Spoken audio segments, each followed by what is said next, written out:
Wow, wearing a Boston shirt while living in the Bay Area. That makes sense. Hi everyone. Paulo Lopez here, a new reviewer on YouTube, and today I'm going to be reviewing an MCU product, which is Loki, another Disney Plus show like WandaVision and Falcon and the Winter Soldier. So what Loki is about is the aftermath of that one Avengers Endgame scene where the Avengers were traveling back in time to get the Tesseract, but they failed, and as a result of that, Loki escaped. He then escapes and finds himself in a random place only to be caught by the TVA.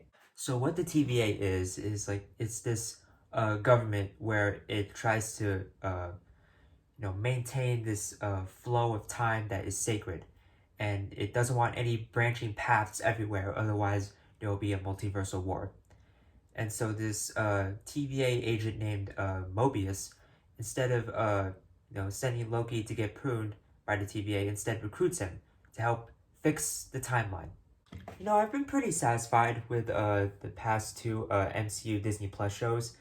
Like, for example, WandaVision. I thought that was a really strong start to like Phase 4, even though it wasn't really meant to be, because it was really supposed to be Black Widow, I think.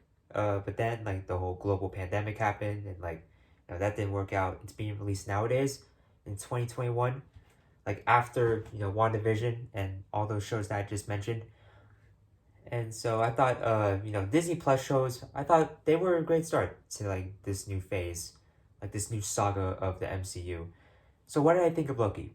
Well, uh, I mean, to be honest, like I could yeah, Kevin Feige really did say that this shows like this were important to the MCU.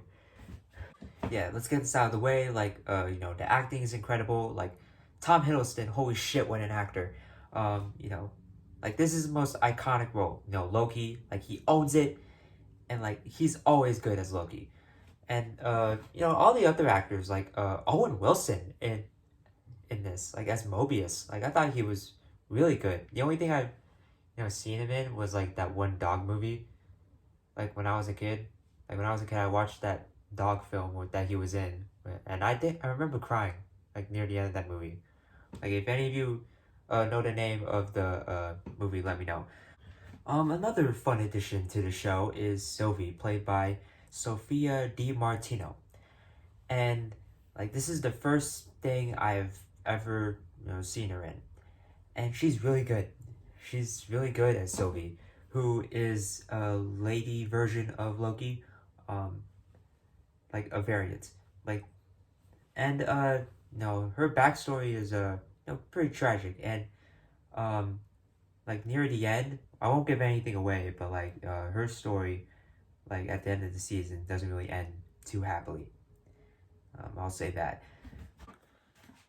While the show does answer more questions than it creates, there are a few like unresolved things. Like for example, with Renslayer near the finale, like she kind of just disappears for the rest of that episode, and like the main villain who gets revealed near the end, I thought his performance was a bit exaggerated, like a little bit, and though that is to maybe the show's advantage.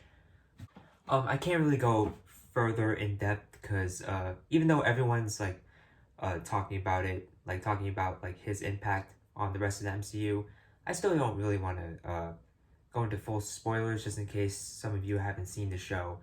Um, like all I can say is that maybe it's intentional. I have no idea, but it still kind of bothered me a little bit. Overall, like this is a really fun show. One thing I forgot to mention is the cinematography is like fantastic. Um, as like I said before, the acting is good. Like the and just like the whole premise of like uh, the TVA and like how this timeline thing, the time travel, kind of makes the time travel that was established in Endgame a bit better. Like I'm gonna give Loki a B plus. So that was my review of Loki. What did you think? Did you love it? Did you hate it? You can also follow me on this social media here, and consider subscribing for more reviews. I'll see you guys later.